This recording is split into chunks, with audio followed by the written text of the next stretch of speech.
Bueno, vamos a hablar de la patología oclusiva, pero de cava inferior. Podemos pasarla, permitirme que se proyecte.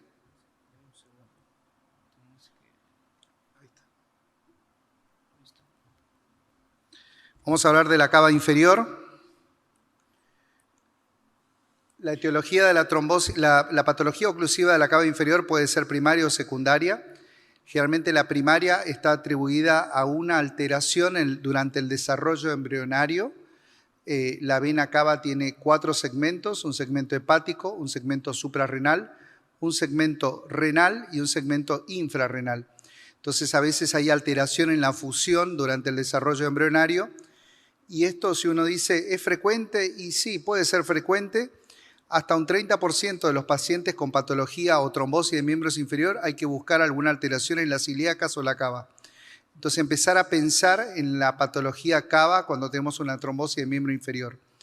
El 0,3% tiene algún tipo de alteración, de la población tiene alteración congénita de la vena cava inferior.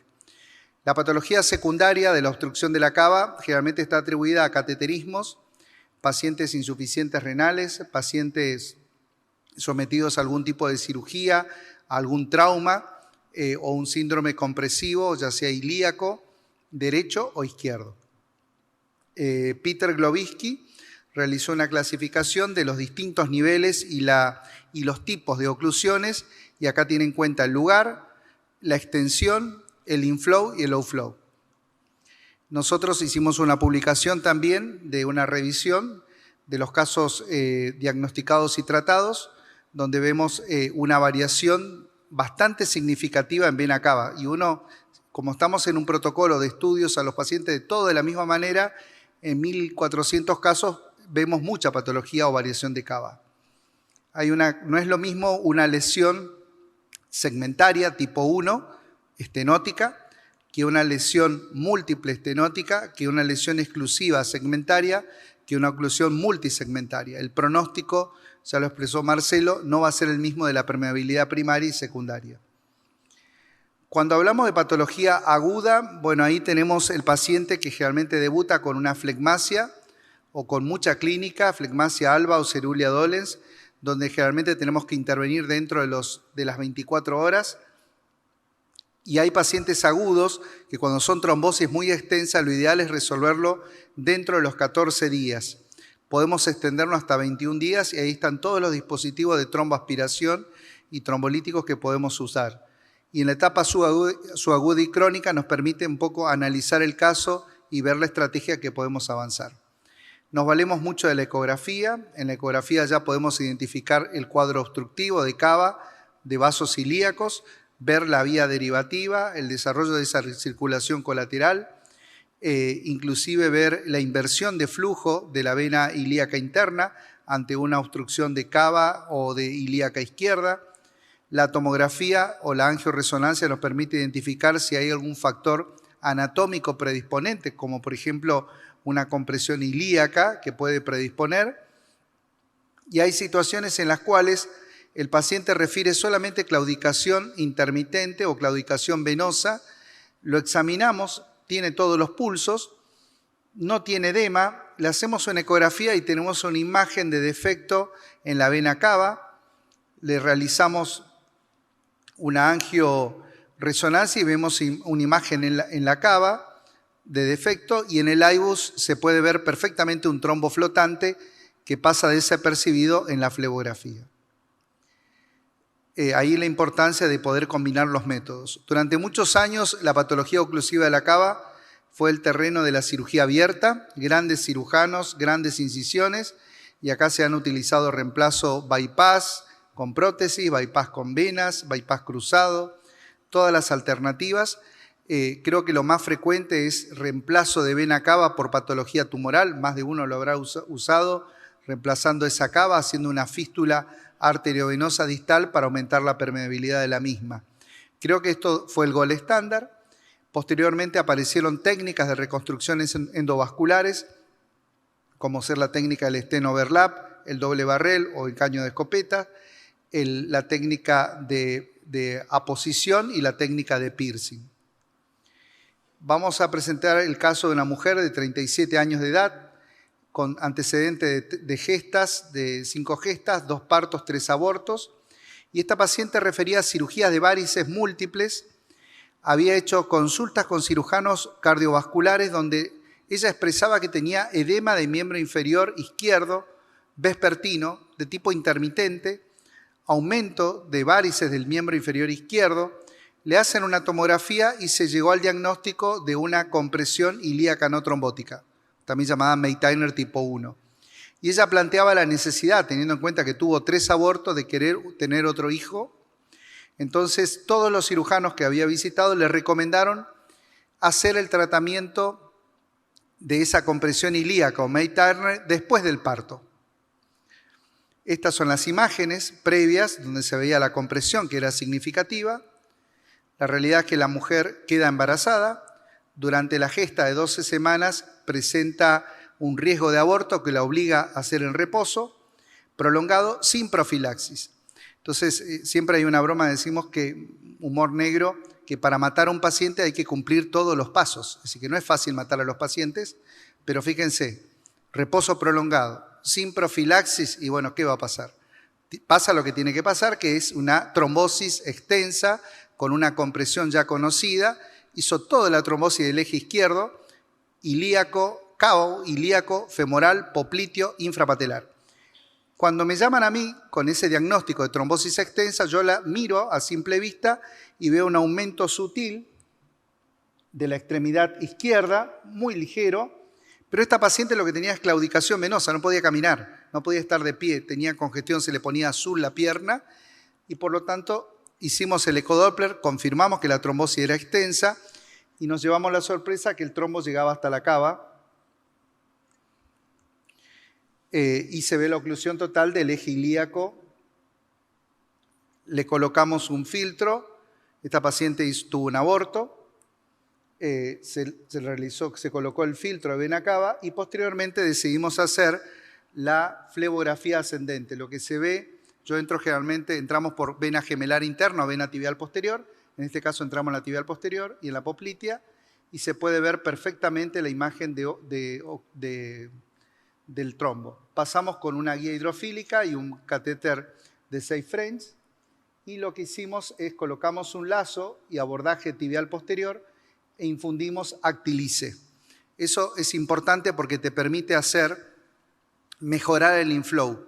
Esperamos 45 minutos y después de eso, del control post-trombolítico con catéter, se puede ver perfectamente cómo ya mejora el inflow de los vasos gemelares, de los vasos tibiales, y eso nos asegura que todo lo que hagamos no se va a tapar. Entonces, para que no se tape un stent o un procedimiento, tenemos que tener buen inflow y buen outflow.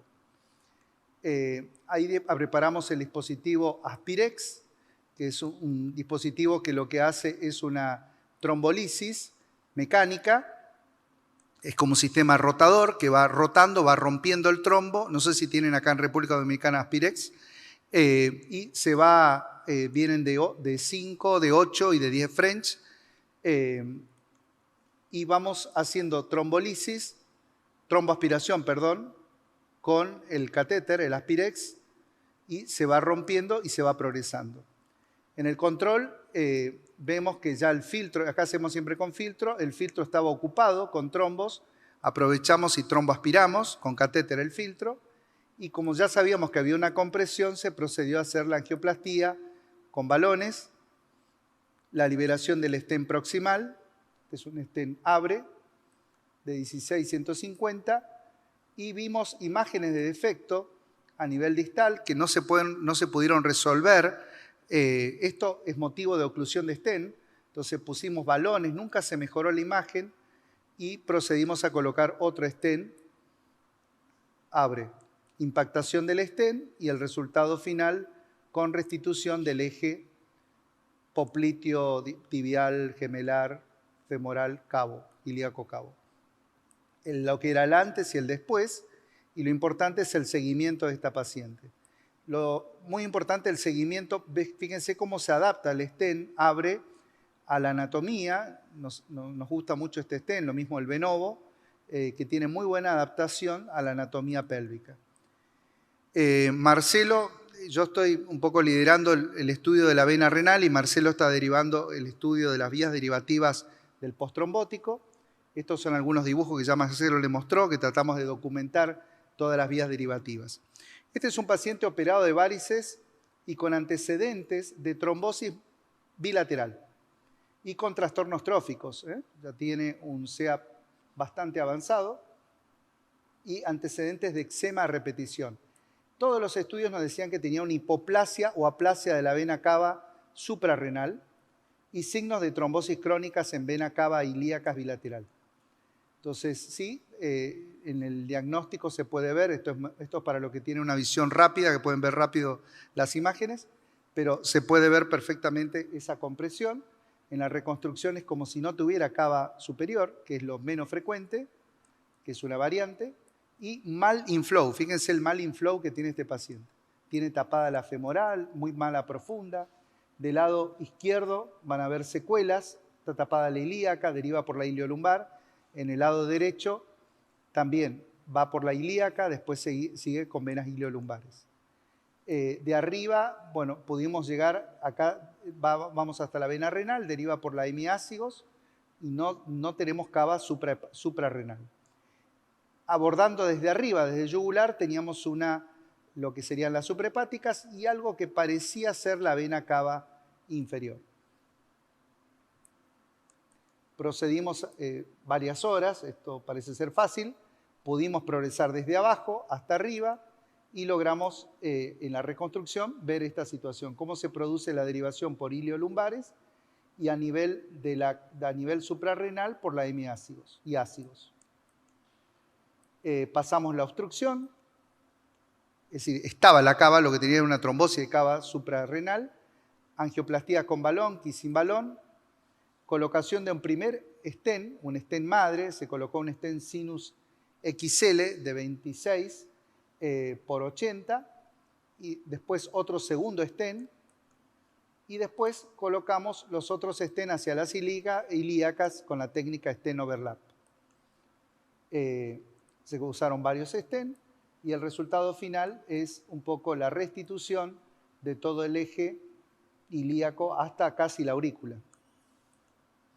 El paciente tuvo una buena evolución, a los 3 meses hacemos una tomografía y se vio perfectamente bien, no había ningún tipo de complicación, pero posteriormente en los controles empezó a referir dolor en mi hipocondrio derecho y en la tomografía se ve una migración del segundo stent sobre el primero.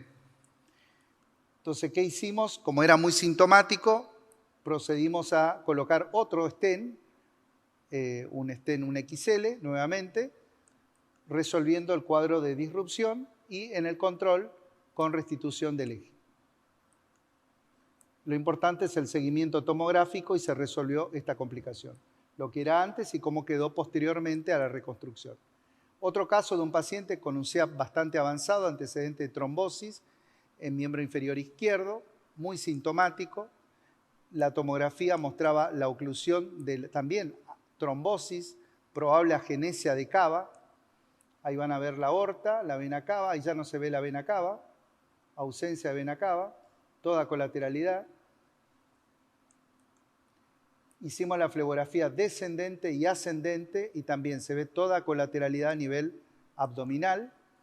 Pasamos la obstrucción, entonces tenía cava, angioplastía con balones de diámetro progresivo, liberación. Acá hicimos la técnica de kissing stent o en caño de escopeta viniendo con 14 de arriba hacia abajo.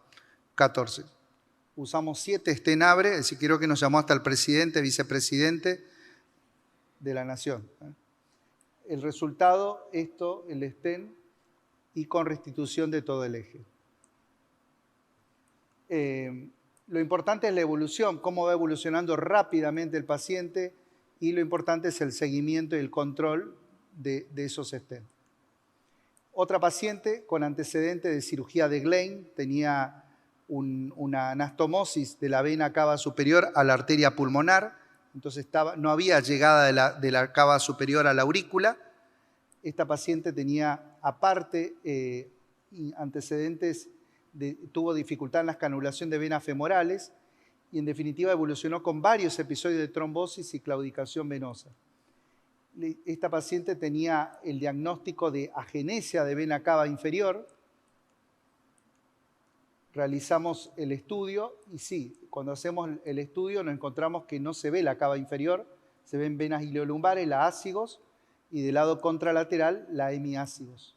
Van a ver cómo deriva por hemiácigos y el hemiácigos hacia la cava.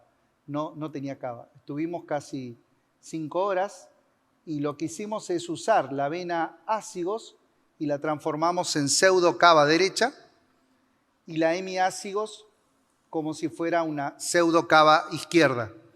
Entonces utilizamos ácido y hemiácigos restituyendo esa falta de cava. Son una de las cosas que estamos haciendo utilizando la ácido y la hemiácigos. Lo importante es el resultado a largo plazo y el seguimiento de estos pacientes. Estos pacientes quedan anticoagulados de por vida. Como recomendaciones, ya para terminar, post-stenting venoso, los pacientes quedan anticoagulados más de 6 meses, antiagregados por 30 días.